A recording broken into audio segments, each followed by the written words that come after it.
Hi everyone, and welcome back to the Bridgetech YouTube channel and our latest episode of our podcast Tech Talk.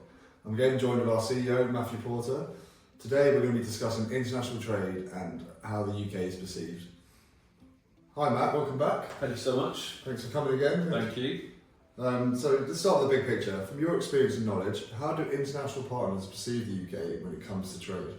It's very interesting actually. I've been very fortunate in my career to travel the world on business, and you really start to understand how this country is perceived internationally. It's quite surprising really when you look at the map and you look at how small the UK is compared to other trading nations, the presence that we have in the global market. We are really perceived as a leader in many respects in terms of creativity, technology, innovation. There's so much that countries look to the UK for in terms of inspiration. So surprisingly, I guess really, we're perceived at a very high level internationally. We can't discuss international trade without mentioning Brexit. So how has that affected international trade relationships? Are businesses seeing more challenges or more opportunities? I'll never forget waking up in Barcelona. Actually, I was at a conference and I woke up in Barcelona on the morning that we voted to exit the European Union, and the look of despair and horror on the face of some of our Spanish friends and colleagues, it certainly hasn't helped. And I think there was a period of time post-Brexit where our position on the international stage, clearly the European stage more specifically, but our position was questioned a little.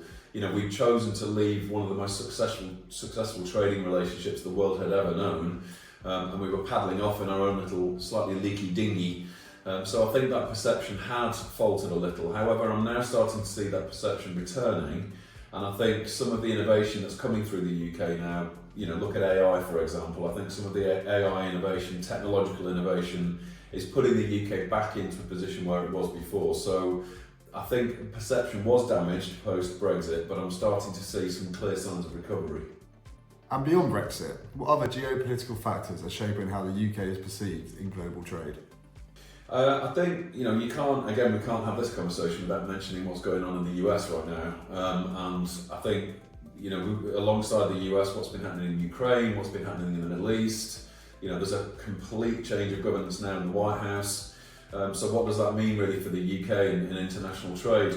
I think our current government is playing a pretty sensible role and in terms of how we're negotiating and dealing with international partners. I think trying to be the peacemaker and trying to be the glue that holds all parties together is doing us some favours actually, and I think it's protecting our reputation on the international stage. So I mean, crikey, geopolitics are more complicated today than they've been in living memory. Certainly in my living memory, definitely in your living memory, I think, Max. But I think in amongst a very challenging kind of international trade marketplace, we're playing a pretty decent role at the moment and trying to I think we're sort of playing the ball straight through the middle, which is probably the right place to be.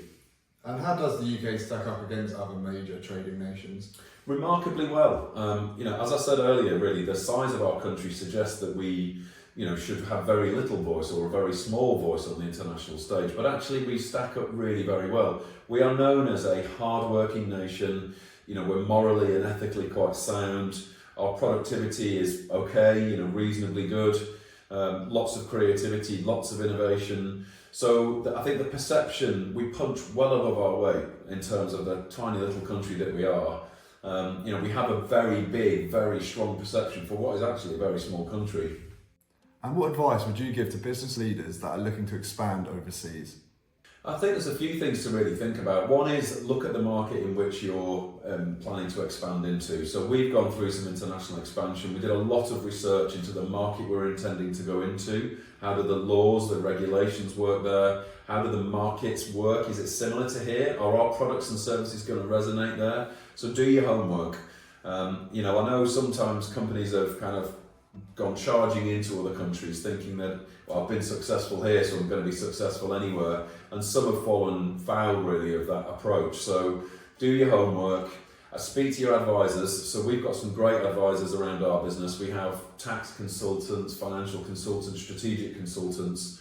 So it's not just kind of doing your own research, because sometimes you can get very carried away, very excited about the opportunity, almost become a little bit blind to any issues you come across. So lean on your consultants, lean on those partners that are around you. Tax is a major issue. Tax and regulation are major issues. So you've got to make sure the jurisdictions in which you're operating are friendly to you.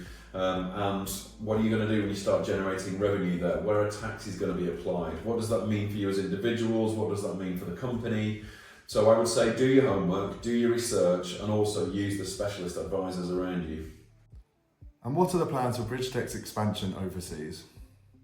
So we are a very strong business in the UK, and we want to continue to go from strength to strength in this market. And the business is growing very quickly over here. We have a very good, very strong growing footprint now in Australia and New Zealand, and we see that as a potential bridgehead to the Asia Pacific region.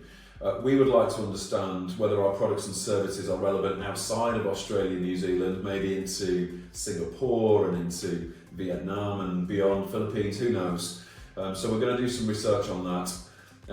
There are other countries internationally where they have taken our legislative structure and speak our language, which means that it's quite likely our products and services will be relevant there. So Canada is another good option. I mean, the US is always of great interest to companies like ours. It can be complex trying to trade in the US. Effectively, you're dealing with 50 different countries really in each individual state. So, the US is exciting but complicated.